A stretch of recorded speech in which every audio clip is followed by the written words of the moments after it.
Gregory Keene is here to continue with another chapter of the story.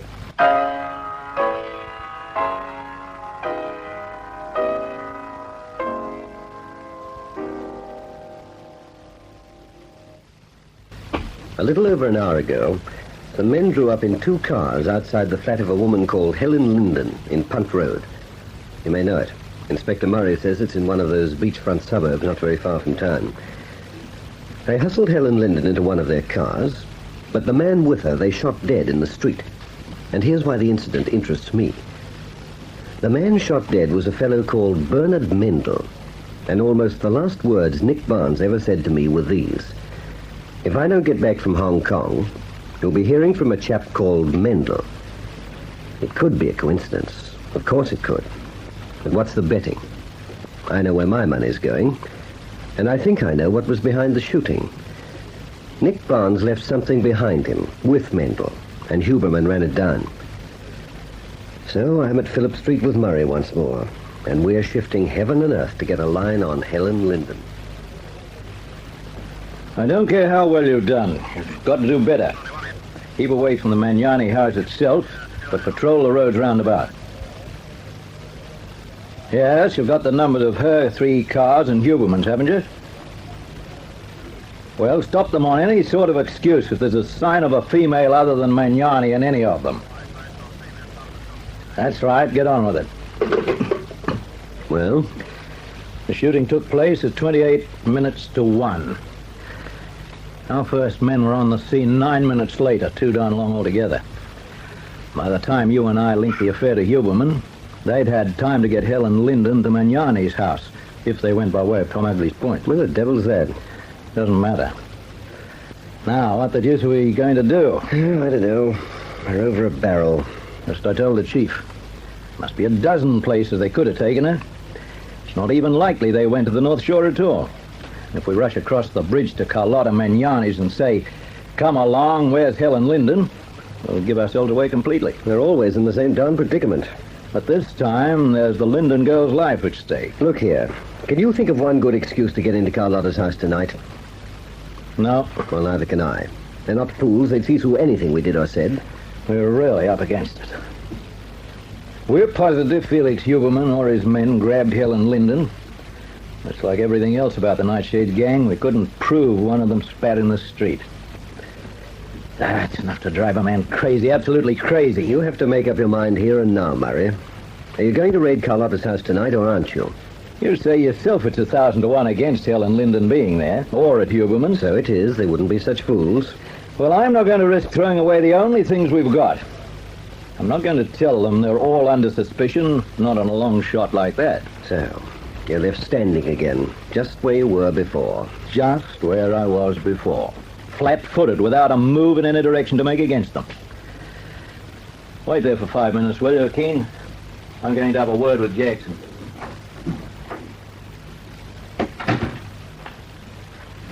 You mightn't have any moves, Murray.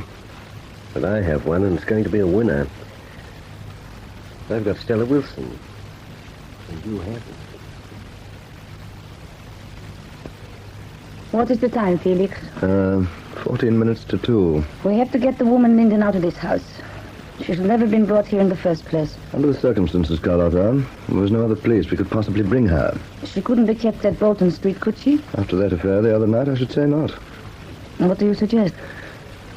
I'd be inclined to take her to our place down the coast. But with whom? Therefore, he's a man we can trust. Even with the knowledge of our escape route underground? Raffle is rather simple. He can carry out orders, but he's incapable of thinking for himself. It'll only be for 3 days, and, Raffle can be spared. Can I leave it to you entirely, Felix? This is one thing I'd have you leaving to no one else. The letter Mendel succeeded in posting tonight is on his way to Melbourne. If we're going to believe Helen Linden, we have to accept that. I believe her. Yes, so do I. The day after tomorrow, I'll take the first flight south to Melbourne, collect the letter in the name of Mendel, and board the first available plane back here. In the meantime, Werfel and the girl have been hidden at Cape Camaret. When I get back here, I'll join them. And since Werfel is expendable, he and Linden will be taken care of together. Yes, I think that's about as tidy as we can make it. Well, then send for Werfel at once. I want that Linden woman out of the house within an hour. She can be out of the house in 5 minutes. Werfel's waiting now. Such efficiency, Felix. At a time like this, we need it. Which car shall we let him have? The garage. One moment. Yes? Where did you see it exactly? Good work, Stephen. Stay close to the telephone. What is it? Stephen noticed the police car passing the main gates 10 minutes ago. Just now he saw it again. I don't like the sound of that. There could be 20 explanations, but we'll take no chances. Instead of getting Helen Linden away from here by car, arrange to have her taken down to the speedboat. Stephen can drive her in the boat to Marshall's Point. What then? With police cars about, you had better take Werfel in your car and meet the speedboat at the point. Then drive Werfel and the woman to Cape Camaret and leave them there. It is better in every way than letting Werfel manage alone. Yes, and tidier. I quite agree. Will you make a start at once then? After I've had a drink. I shan't be back from Cape Camaret till about 3 this afternoon, so I'll phone you from there to see if there are any developments. We did well establishing that place 2 years ago, Felix. I hope we'll never have to make use of it. But the investment was a good one, in money and in time. We are miles from the nearest house, scores of miles from the nearest town. Helen Linden has to be got out of the house. I don't want to stand here all night discussing the virtues or the wisdom of Cape Camaret. Oh, I am sorry, Felix. It is such a colossal relief to know we have nothing more to fear from Nicky Barnes' letter. But go at once, I shall not detain you. When I get back, Carlotta, there's a thing or two about the letter I would like to discuss. There is? Don't you remember what Barnes said in the copy Mendel gave us? That there was nothing whatever to connect you with the ring. That you only had to dispose of me and you could enjoy your fortune with impunity. I remember it. He also said he believed that's just what you do. I think we should make some adjustments, Carlotta. I don't know that I care to carry the NightShade ring on my shoulders entirely. Felix, darling, when you return from Cape Camaret, we will do more than discuss the letter. I will show you how far Nicky Barnes was from the truth. I will make you believe that I'm lost without you. So hurry back, darling. I shall miss you. Good night, Carlotta. Good night.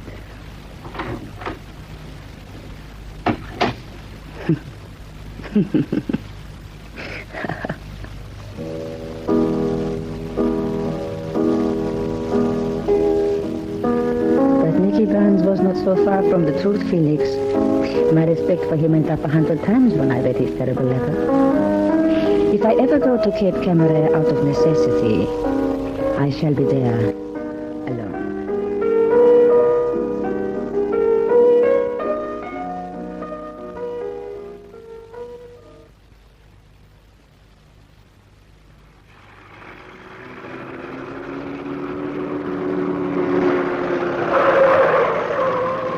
I hope I'm not making you nervous, Werfel, old chap, but I don't want Stephen waiting about for us with Linden at March's Point.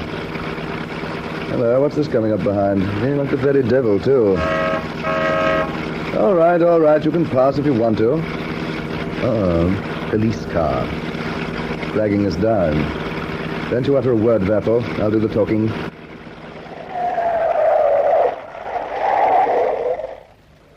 Not a word, no.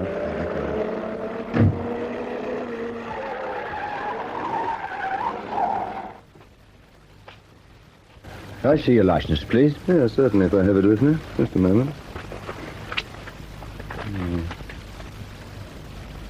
Yes. There you are. Uh-huh. Felix Huberman. Is this your car, Mr. Huberman? It certainly is. What's the trouble? We chased a stolen car out this way half an hour ago and lost it. Same make, year, and body style as this one. But we don't know the number. Oh, that sounds odd. The thieves are known to have switched the plates. Oh, I see.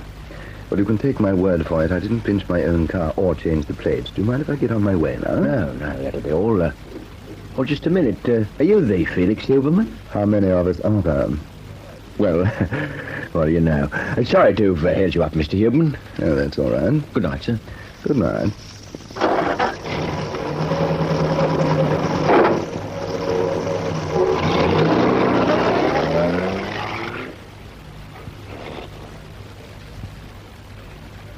Good work, boys. Trying to keep out of sight of Magnani's house, but stay on the job till you're called off at dawn. Well, Murray, what was it that time? I make it 4:10 in the morning, Keen. And the only car to leave the house was Huberman's. I hope your patrol fellows did a smooth job. They were all briefed. Huberman's car, of course, didn't contain Hill and Linden. Well, of course not. For the 20th time, we're not dealing with a bunch of cretins. Somewhere, Keene, somewhere in this town, the dope we need to arrest Huberman and Magnani is lying around. If my ideas about Mendel's shooting were correct. They were correct. I'll stake my life on it. Nick Barnes left something with Mendel, and we haven't a chance in a million of laying our hands on it. The Linden girl was kidnapped tonight, and we've no chance of seeing her alive either. They're getting further and further away from the Nightshade people. They're gaining with every stride. What's on your mind, Murray? You are. I don't think you care tuppence what happened in the last 12 hours, Keene, and I'd very much like to know why.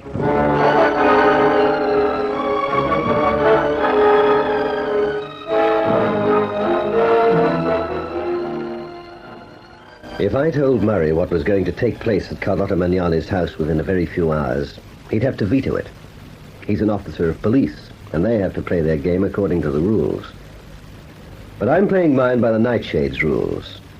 So the last round, I'm playing alone.